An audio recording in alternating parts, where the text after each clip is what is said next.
apart from finding a kick-ass condo, it's understanding what goes behind it, what goes on behind the scenes, Sure. right? And ensuring people actually know what they're purchasing. Yeah. I'm not playing a bias, but I think that I was really fortunate to work with a really great builder who showed me the right way of things. And there are definitely buildings that I steer clients away from just based on the reputation of the builder or that property itself.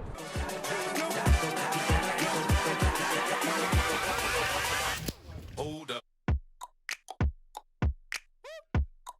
All right, guys, I'm really excited to be here with Jonathan Orlando, Yes. who is one of the most badass realtors in Liberty Village That's and the what they greater say. GTA. Yes. I'll speak for you on that behalf. All right, you fine. can remain to be humble. But yeah, I mean, we're sitting down here at the Balzacs Coffee here in Liberty Village. Correct. One of the spots, my personal favorite. I'm sure you take a lot of clients here. All the time. That's somewhere that you're at a lot yourself. And yeah, I guess just for the people viewing, tell us about your journey as far as being a realtor. Like, what's your motivation? Because it's a really tough gig. It definitely is, and you know, I kind of gawk when a lot of people say they want to get into it because I think the assumption is that it's easy and they just see what's on social media and what people have done, and I don't think people really talk about the blood, sweat, and tears that goes into it. Sure. I've been in it for about almost 6 years now. Wow. Truth be told, I would say the last 3 years have been when it's become a consistent career for me. Nice. Prior to that, I was in construction at one of the city's premier builders, and I was also in interesting. property management as well, but in the marketing side of it. No, that's great. So you started from like you transitioned in, and Right. like a lot of people think that you can just jump in, but like you have to kind of be part-time sometimes. I right? definitely did do the part-time thing, and I actually do recommend for anyone who's considering getting in the business to do that. You know, Right. a lot of people always told me you'll never be successful in it unless you dive in full-time. Right, you hear that a lot, exactly. And I don't necessarily think that's true. Yeah. I mean, and I think it depends on your situation, right? Yeah. I'm alone in the sense that I am financially independent, so I didn't really have that luxury to just dive into something that wasn't consistent for that sense of security. But yeah, no, I mean, I was lucky enough to be in a career prior and other jobs that lent itself to real estate. So Yeah. all the experience I got from working at the builder, obviously now when I'm talking about condos, I'm a little bit more well-versed when it comes to things like Tarion or quality of build Yeah, and builders. nuanced things that most realtors Absolutely. may not know. And- Competitive edge. A little bit. And also working in property management. I mean, a lot of the people I do work with are landlords, so having that ability to attest to the rental market Totally. and the laws around it have been also really helpful as well. Yeah, and especially with Bill 184 recently, or Yes. the whole eviction thing. Yeah, totally, that's important. And yeah, so at Level Up Mortgages, same sort of thing. I came from a marketing background, also have a bit of an eye for customer experience. Yeah. And it's all about education, whether it's the landlord or the seller, or the buyers. Yes. So I think like we have some definite common ground there, which is Well, cool. I think, you know, apart from finding a kick-ass condo, it's understanding what goes behind it, what goes on behind the scenes, Sure. right? And ensuring people actually know what they're purchasing. Yeah. I'm not playing a bias, but I think that I was really fortunate to work with a really great builder who showed me the right way of things. And there are definitely buildings that I steer clients away from just based on the reputation of the builder or that property itself. Let's talk about that. So I'm a first-time home buyer. Right. I hear there's a really cool pre-sale somewhere, which is a different story. Yes. Or a building that's like brand new. What are the most overlooked things that people seem to just rush? Or what are some things that people should ask their realtor to make sure Right. that they know? Well, I think in the back end, there's Tarion, which is a governing body for the province of Ontario, ensuring the warranties that the builders are held to a certain standard. Some builders have really great track record with Tarion, and it's really important to understand which builders do have that. Yeah. Ones who have lost conciliations, which is a whole tribunal of processes of failed Tarion warranties that were never fulfilled or not done properly. So talk more about that. What are these warranties? Warranties? Okay, so when you buy a new condo, you are subject to a 7-year warranty. First year, which covers workmanship and defective material. Second year, which is up to the second year, which is behind the wall, so your plumbing and your electrical. Yeah. And 7 years, which has never been used, which is the structural aspect of the building itself. And this also applies for new built homes as well. I bet, yeah. Yeah. Okay. Those are really important things. They are really important. I think that's something that a lot of realtors aren't as well versed in. Yeah. I think, I personally don't like to leave the transaction at just the purchase. I like to be there and support my clients from start to finish. Yeah. So, but a lot of people just kind of like let it happen after, they get their commission check. Fair enough. And there's 50,000 realtors in Toronto, so I mean, Yeah, and my next question- on average they do 1.4 sales a year. Right, and but those are the part-timers that, I mean, some of the select few, like, you will make it through, right? But yeah, but most of them don't take it seriously. But if you're on a mission, it can be a good transition, right? But, you know, a lot of people say that, you know, how do you make a career in something when there's so many other people and it's so competitive? Right. But I mean, what's the difference between that and being a lawyer, and there's so many people who want to be a lawyer or a doctor, right? I just think if you persevere and find your niche, you will succeed. Right. You know, my first few years I was struggling because I was learning from other people and I was struggling to adapt their way. Yeah. And until I had enough experience to find my own way and carve out, this is the Jonathan Orlando effect of real estate, was I successful. You know, which was I lost the suit and tie, I put on the chucks, and I had a more modern, laid back approach to real estate, which doesn't work for everybody, but for my clients that do enjoy my services, you know, it was making that decision that this was my brand that worked. And, you know, working in marketing, having that brand identity really works. Yeah, there you go. Comes in handy, doesn't it? It does sometimes. Yep, I love it. That's awesome. And so Liberty Village specifically, why is it an area that you thrive in personally? There are things about the buildings that you know that others may not. What's kind of your overall sentiment of Liberty Village and why you for Liberty Village? Well, I mean, I've been really fortunate to work with a really wide range of clientele. Right, yeah. But I mean, obviously in my age group, in my demographic, it's a lot of first-time home buyers. Sure. Liberty Village offers a community sense, but yet still maintains that downtown edge. But it also offers a lower price point. So, you know, comparatively to City Place, for example, you might be able to get a parking spot at the same price that you wouldn't be able to, you know, in a more centralized location. Oh, interesting. Okay. So I just think that, you know, it offers a lot, and for a lot of my clients, it's what works for them. And there's a huge wide range of properties here, from lofts to condos. Even really diverse, huh? Yeah.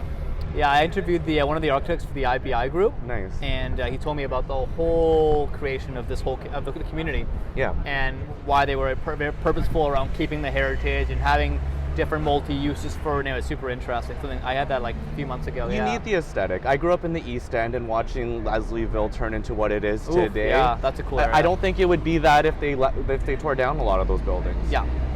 No, I love it. And with Liberty Village, like, how do you specifically like to promote what's best about it as far as the area goes? What are some ways maybe you contribute to the community yourself? Like, why is it an area that people should really think about, especially in relation to you? Well, you know, I think attributing anything to a community starts with however you can. I like to, you know, bring people in here that I think are a good fit for the mold that is Liberty Village. Yeah.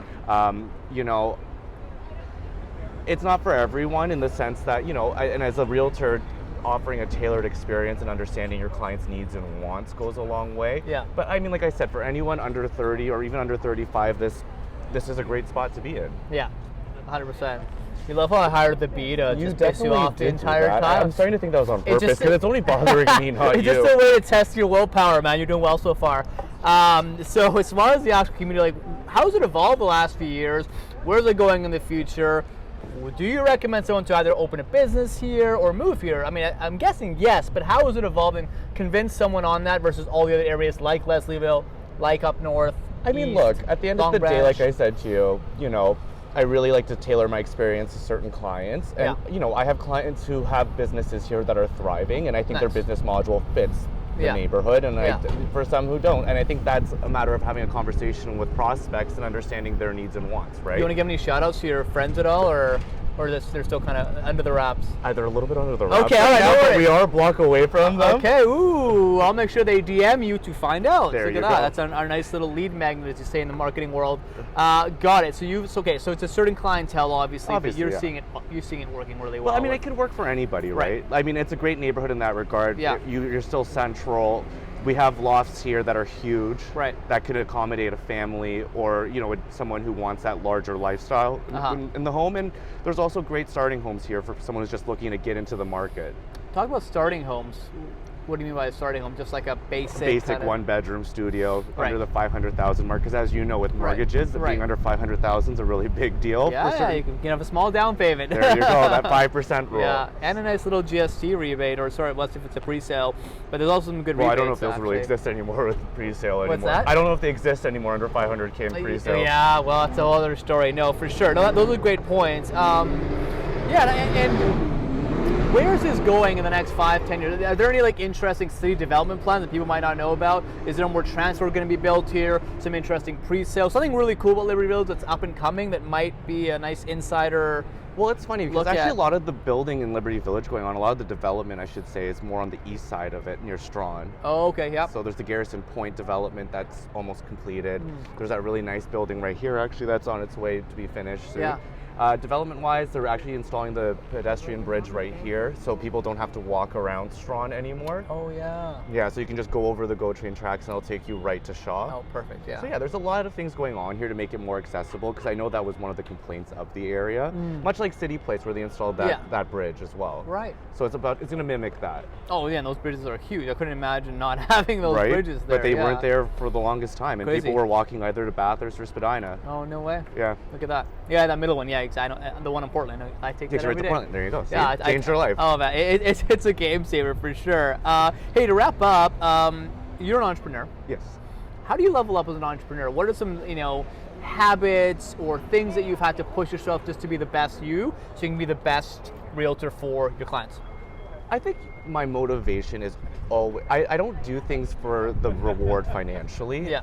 I mean, obviously that's why anyone's in business, but Yeah. I think I care more about my reputation management and ensuring, like I said, I've done minimal marketing, and a lot of it's just come from word of mouth, and Yeah. I think that's a true testament of my ability and the work that I do. That's awesome. So, ensuring that every client has this amazing tailored, like they're the only client in the world experience is really important to me. Totally. Because they deserve to feel that way, regardless if they're spending $300,000 or $3 million. It's in ratio to their life equal, in my opinion, and everyone deserves to be treated with that red carpet.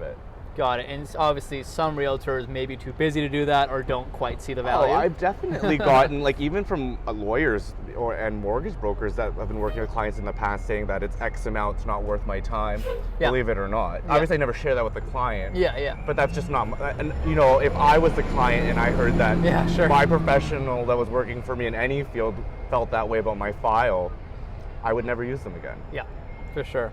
I love it. And do you have any last words for the audience, things we didn't quite dive into as much as you wanted to before they get in touch with you? I think, one thing that's really important about me is I never make people sign buyer representation agreements. Okay, yeah, okay. Because I let my work speak for itself. Cool, yeah. So with me it's really non-committal. I like to get to know people first, because it's much like dating. You got to make sure that it works to make Totally. it work. The whole Feel the vibe? Yeah, it's like anything else, right? Like Right. if you don't have that relationship with them and people trust you and you don't have that immediate connection, that's probably not going to be a good fit. Yeah.